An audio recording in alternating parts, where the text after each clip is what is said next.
Cinderella. Once there was a girl called Cinderella. She lived with her weak stepmother and stepsisters. They made her do all the housework. One day, all of them went to a ball in the palace, but they did not take Cinderella along. Cinderella was very sad. Just then, her fairy godmother appeared and waved her wand. The next moment, Cinderella turned into a beautiful princess. Then the fairy godmother gave her lovely glass slippers to wear.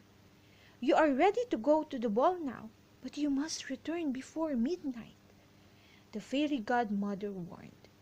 The prince fell in love with Cinderella as soon as he saw her. He danced with her for long. When the clock struck 12, Cinderella rushed out, leaving one of her glass slippers behind. The prince went to every house in his kingdom with a slipper until he found Cinderella. Soon they were married.